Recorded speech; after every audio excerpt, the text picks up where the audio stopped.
नमस्कार दोस्तों, एक बार फिर से प्रभात ऑनलाइन स्टडी पॉइंट में आपका स्वागत है। मेरे द्वारा जो झारखंड श्रृंखला चलाई जा रही है, आज उसमें 27वां सेट दिया जा रहा है, जिसमें किसान, कोरबा, बिंझिया और खोंड जनजाति से संबंधित महत्वपूर्ण प्रश्न कराया जा रहा है। यह झारखंड के सभी परीक्षाओं के लिए अति महत्वपूर्ण है। मेरे चैनल पर जो नए हैं, कृपया चैनल को सब्सक्राइब कर लें ताकि हर अप टू डेट आपको समय पर मिलता रहे। पहले वाला सारा वीडियो आप प्लेलिस्ट में जाकर देख सकते हैं। चलिए दोस्तों, इसी के साथ प्रश्न की ओर चलते हैं। आज का पहला प्रश्न है, किस जनजाति के लोग स्वयं को नागेशिया और नागेसर कहते हैं? किस जनजाति के लोग स्वयं को नगेशिया और नगेसर कहते हैं? तो देखिए इसका आंसर, किसान जनजाति के लोग स्वयं को नगेशिया या नगेसर कहते हैं। किसान जनजाति का संबंध द्रविड़ प्रजाति से है। यह लातेहार, पलामू, गढ़वा, रांची, लोहरदगा, गुमला एवं सिमडेगा में निवास करती है। किसान जनजाति के बीच उच्च लिंगानुपात उल्लेखनीय है।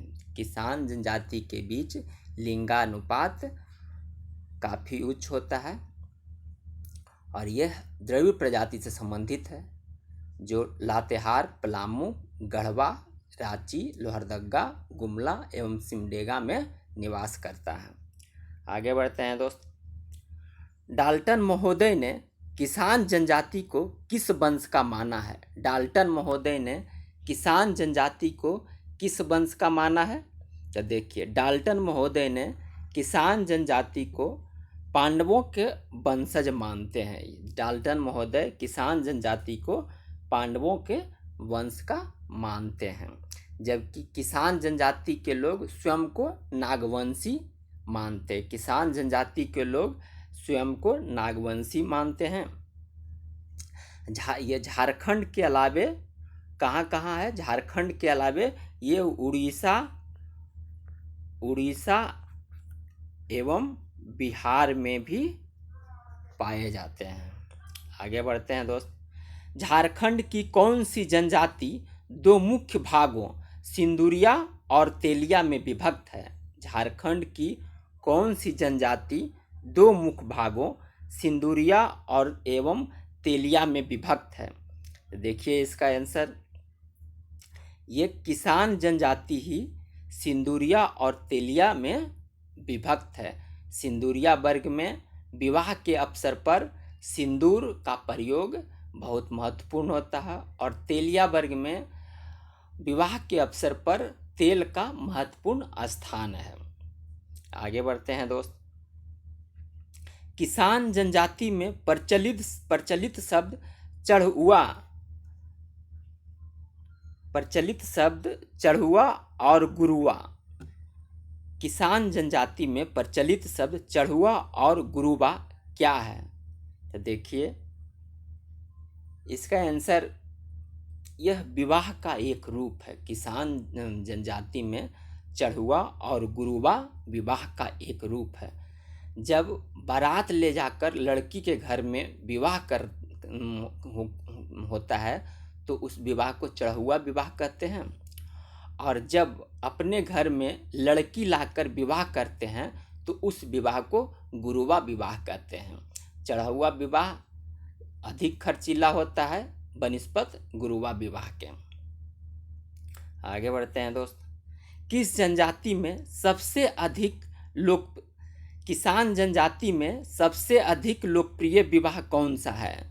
किसान जनजाति में, सॉरी दोस्तों, यहाँ किसान छूट गया है, किसान समझिएगा इसे।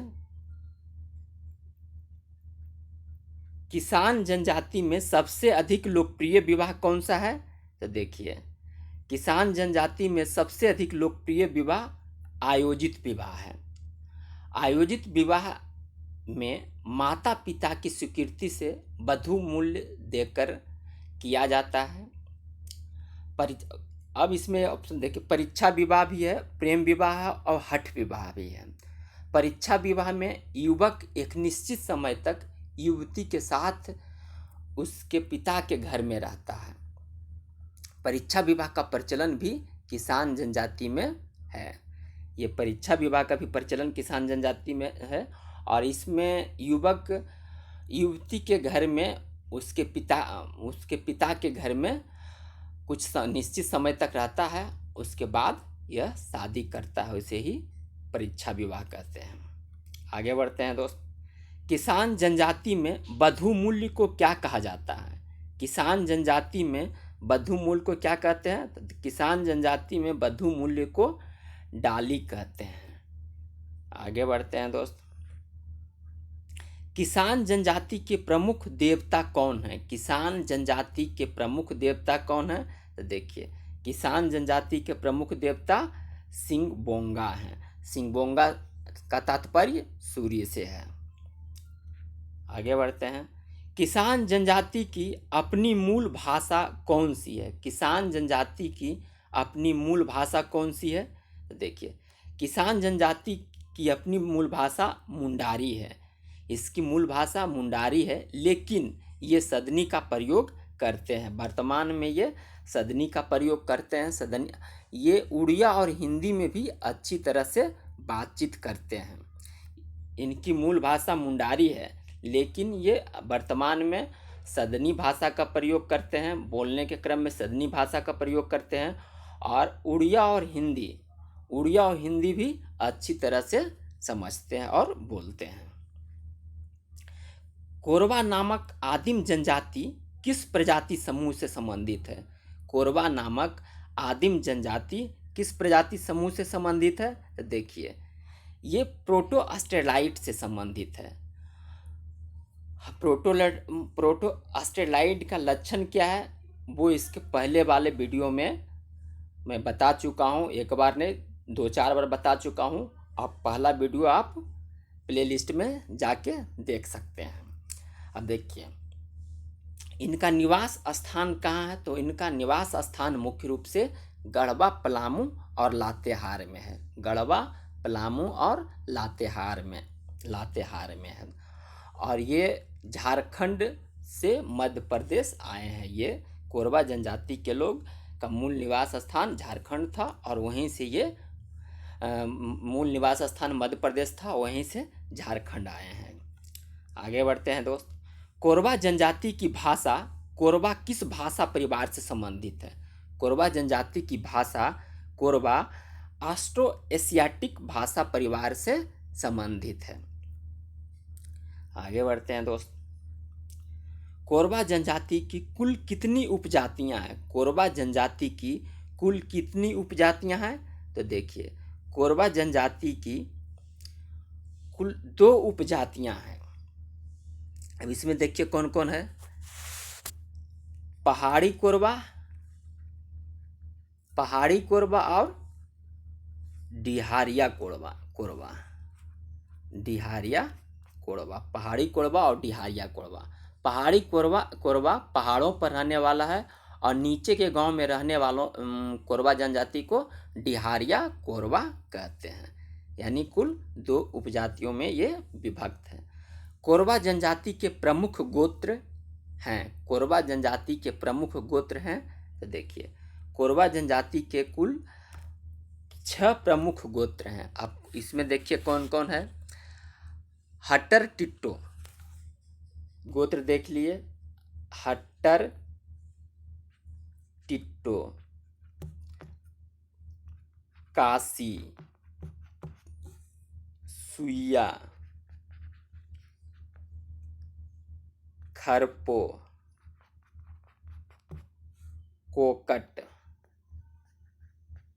कोकट एवं बुचुंग, ये 6 इसके गोत्र हैं।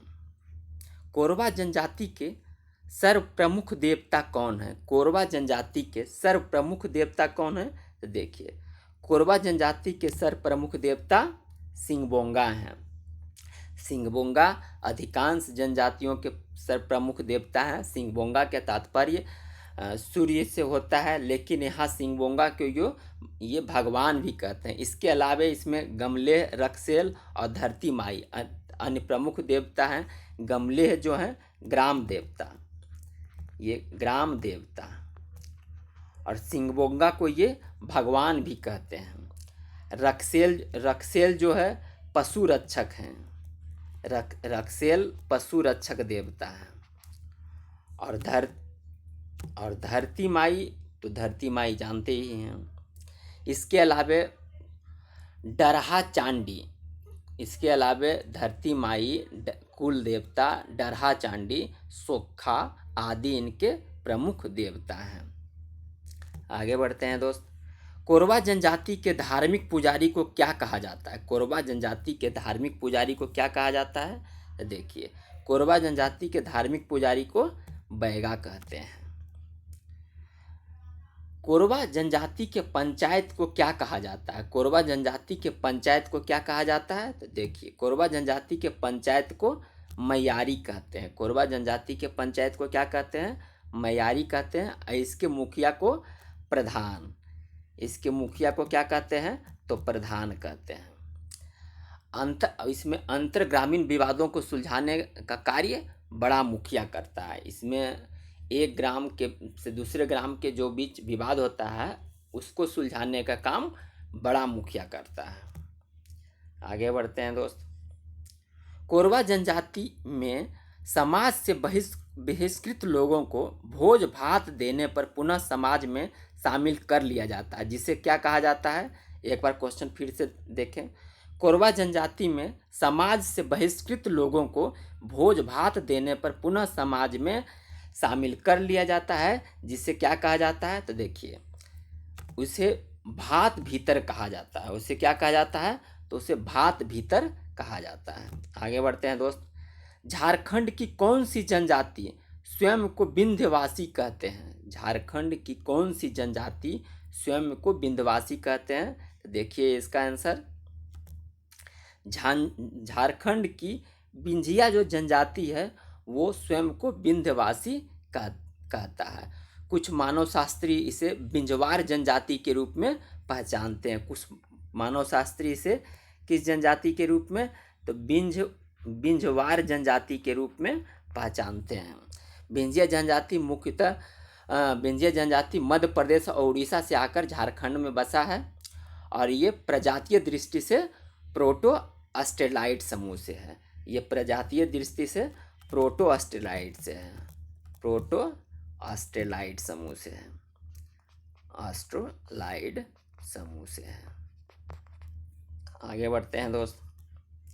विंझिया जनजाति का मुख्य निवास स्थान कहाँ है? विंझिया जनजाति का मुख्य निवास स्थान कहाँ है? देखिए, विंझिया जनजाति का मुख्य निवास स्थान रांची है। ये मुख्य रूप से रांची में निवास करता है, लेकिन इसके अलावे लोहरदगा, गुमला, सिमडेगा में भी ये पाए जाते हैं। और इनकी भाषा क्या है? इनकी भाषा, विंझिया जनजाति की भाषा क्या है? तो ये सदानी भाषा का प्रयोग करते हैं। ये सदानी भाषा का प्रयोग करते हैं। आगे बढ़ते हैं दोस्त।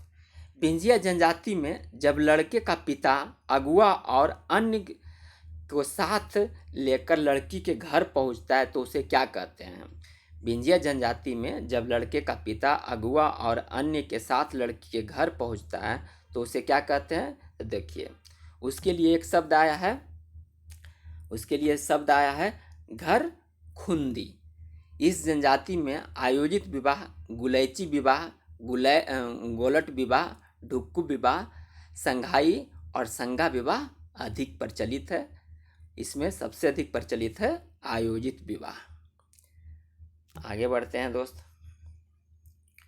विंझिया जनजाति में वधू मूल्य को क्या कहा जाता है? विंझिया जनजाति में वधू मूल्य को क्या कहा जाता है? तो विंझिया जनजाति में वधू मूल्य को डाली कटारी कहते हैं। विंझिया जनजाति में वधू मूल्य को डाली कटारी कहते हैं। आगे बढ़ते हैं दोस्त। विंझिया जनजाति में तलाक को क्या कहा जाता है? विंझिया जनजाति में तलाक को क्या कहा जाता है? देखिए, विंझिया जनजाति में तलाक को छोड़ा छोड़ी कहा जाता है। और मुंडा, इसी में मुंडा जनजाति, ये सकनाचरी जो है मुंडा जनजाति में तलाक को मुंडा जनजाति में सकनाचरी कहते हैं। आगे बढ़ते हैं दोस्त। विंध्या जनजाति के आराध्य देवता, विंध्या जनजाति के आराध्य देवता कौन है? देखिए, विंध्या जनजाति के आराध्य देवता है विंध्यवासिनी देवी। विंध्या जनजाति के आराध्य देवता विंध्यवासिनी देवी हैं। ग्राम श्री इनके ग्राम देवी हैं। जो ग्राम श्री हैं ये गांव देवता हैं, ग्राम देवी हैं ये। इनके प्रमुख आराध्य देवता विंध्यवासिनी देवी हैं, लेकिन ये ग्राम श्री ग्राम देवी हैं। और विंध्या जनजाति में तुलसी का पौधा को पूजनीय मानते हैं। विंध्या जनजाति में अन्य हिंदू धर्म की तरह तुलसी के पौधा को पूजनीय माना जाता है। और ये विंध्या जनजाति के लोग हड़िया का सेवन नहीं करते। हड़िया के जगह पे पर्व के अवसरों पर, त्यौहार के अवसरों पर, खुशी के अवसरों पर ये दूध का सेवन करते हैं। विंध्या जनजाति के पुजारी को क्या कहते हैं? विंध्या जनजाति के पुजारी को क्या कहते हैं? तो देखिए, विंध्या जनजाति के पुजारी को बैगा कहते हैं। साथ ही इसके पंचायत के प्रधान को मादी और गद्दी कहते हैं। पुजारी को बैगा कहते हैं और मुखिया को क्या कहते हैं? मुखिया को मादी या गद्दी कहते हैं। इसके पंचायत में 2 प्रधान होते हैं जिन्हें मादी और गद्दी कहा जाता है। गौ मांस भक्षण के लिए जाति बहिष्कार ही मात्र एक दंड है। वैसे लोगों को समाज में पुनः प्रवेश असंभव है। इसमें गौ मांस निषेध है और गौ मांस के लिए एकमात्र दंड है जाति बहिष्कार, और पुनः ऐसे लोगों को इसमें जाति में शामिल करना असंभव माना जाता है। आगे बढ़ते हैं जो दोस्त। खोंड जनजाति किस प्रजाति समूह से संबंधित है? सॉरी दोस्त, यहाँ सोंड हो गया है, ये खोंड होगा। खोंड जनजाति किस प्रजाति समूह से संबंधित है? तो देखिए, खोंड जनजाति द्रविड़ प्रजाति से संबंधित है। खोंड जो जनजाति है वो द्रविड़ प्रजाति समूह से संबंधित है। और द्रविड़ का क्या लक्षण होता है वो मैं पहले वाला वीडियो में बता चुका हूँ, वो प्ले लिस्ट में आप जाके देख सकते हैं उसको। आगे बढ़ते हैं दोस्त। खोंड जनजाति मुख्य रूप से किस राज्य में पाई जाती है? खोंड जनजाति मुख्य रूप से किस राज्य में पाई जाती है? तो खोंड जनजाति मुख्य रूप से उड़ीसा में पाई जाती है। खोंड मुख्य रूप से उड़ीसा में पाई जाती है, लेकिन इसकी कुछ संख्या झारखंड के संथाल परगना, उत्तरी छोटा नागपुर प्रमंडल, दक्षिणी छोटा नागपुर प्रमंडल में पाई जाती है। खोंड जनजाति की भाषा को खोंदी कहते हैं। इसकी भाषा को क्या कहते हैं? इसकी भाषा को कोंधी कहा जाता है। इसकी भाषा क्या है? तो कोंधी है। आगे बढ़ते हैं दोस्त। पुराने जमाने में मरियाह प्रथा किस जनजाति की एक प्रमुख विशेषता थी? पुराने जमाने में मरियाह प्रथा किस जनजाति की एक प्रमुख विशेषता थी? देखिए, ये खोंड जनजाति की एक प्रमुख विशेषता थी। अब देखिए, अब मरियाह प्रथा क्या था? तो मरियाह प्रथा खोंड जनजाति में पाए जाने वाला एक नरबलि प्रथा था। ये नरबलि प्रथा था। 1937 से 1956 तक हुए खोंड विद्रोह का मुख्य कारण नरबलि प्रथा या मरियाह प्रथा पर प्रतिबंध था। इस विद्रोह के प्रमुख नेता थे चक्र बिसोई। अब हिस्ट्री पढ़ेंगे तो उसमें खोंड विद्रोह पढ़ेंगे, उड़ीसा के खोंड विद्रोह। तो उसके प्रमुख नेता थे चक्र बिसोई। और ये कब से कब हुआ था? तो 37 से 56 तक हुआ था। आगे बढ़ते हैं दोस्त।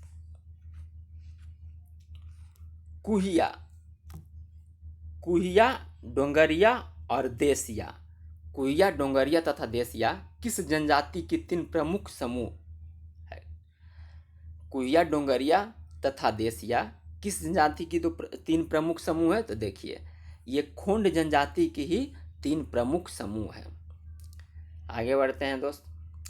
अब देख लीजिए, इसमें कुइया खोंड पहाड़ों में रहता है। कुइया जो है, कुइया कुइया खोंड जो है पहाड़ों पर रहता है। कुइया पहाड़ों पर और डोंगरिया खोंड निचली पहाड़ पर। निचली पहाड़ पर। और ये बागवानी का काम करते हैं। निचली पहाड़ी भूमि पर में ये रहते हैं और बागवानी का काम करते हैं। और देसिया खोंड समभूमि या निम्न भूमि में। देसिया खोंड निम्न भूमि या समभूमि या समतल भूमि में रहते हैं। इन तीनों के अलावा एक चौथा समूह शीत है। इन तीनों के अलावा भी एक चौथा समूह जिसको शीत कहा जाता है, वो उड़ीसा के कोरापुट डिस्ट्रिक्ट में पाया जाता है। मुख्य रूप से ऐसे इसके 3 उपजातियां हैं, कुइया, डोंगरिया तथा देसिया। आगे बढ़ते हैं दोस्त, क्वेश्चन नंबर 28। कुइया एवं डोंगरिया खोंड स्थानांतरित कृषि करते हैं, जिसे क्या कहा जाता है? कुइया एवं डोंगरिया खोंड स्थानांतरित कृषि करते हैं, इसे क्या कहा जाता है? तो देखिए, इसे पोड़िया कहा जाता है। कुइया एवं डोंगरिया खोंड द्वारा जो स्थानांतरित कृषि की जाती है उसे पोड़िया कहते हैं। आगे बढ़ते हैं दोस्त। खोंड जनजाति के सर्वप्रमुख देवता कौन है? खोंड जनजाति के सर्वप्रमुख देवता कौन है? तो देखिए, खोंड जनजाति के सर्वप्रमुख देवता बेलापुन है। बेलापुन के ने बुरापुन भी कहा जाता है। अब बेलापुन कौन है? तो ये इनका तादात्म्य सूर्य से है। इसके अलावा अन्य देवता हैं ग्राम देवता, ठाकुरदेव, ठाकुरदेई, मरांगबुरु आदि इनके अन्य प्रमुख देवता हैं। लेकिन सर्वप्रमुख देवता कौन है? तो बेलापुन। आगे बढ़ते हैं दोस्त, आज का लास्ट क्वेश्चन। खोंड जनजाति के ग्राम संगठन के मुखिया को क्या कहा जाता है? खोंड जनजाति के ग्राम संगठन के मुखिया को क्या कहते हैं? तो देखिए, इसके मुखिया को गोटिया कहते हैं। खोंड जनजाति के ग्राम संगठन के मुखिया को क्या कहते हैं? तो गोटिया कहते हैं। इनके सारे विवादों का निपटारा गोटिया ही करता है। इसी के साथ आज का क्लास समाप्त होता है दोस्तों। इसमें वैसे क्वेश्चनों को नहीं शामिल किया गया है जो बहुत ही आम है। इसमें सिर्फ महत्वपूर्ण क्वेश्चनों को शामिल किया गया है जो परीक्षा के दृष्टिकोण से महत्वपूर्ण है और जिसका आने की संभावना अधिक है। इसीलिए क्वेश्चन की मात्रा पर नहीं जाना है, क्वेश्चन के क्वालिटी पर जाना है और आने की संभावनाओं पर जाना है। इसी के साथ आज की क्लास समाप्त होती है। जय हिंद, जय भारत।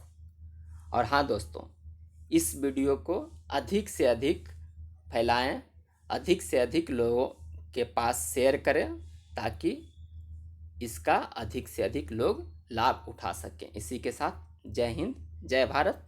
खुश रहें, मस्त रहें।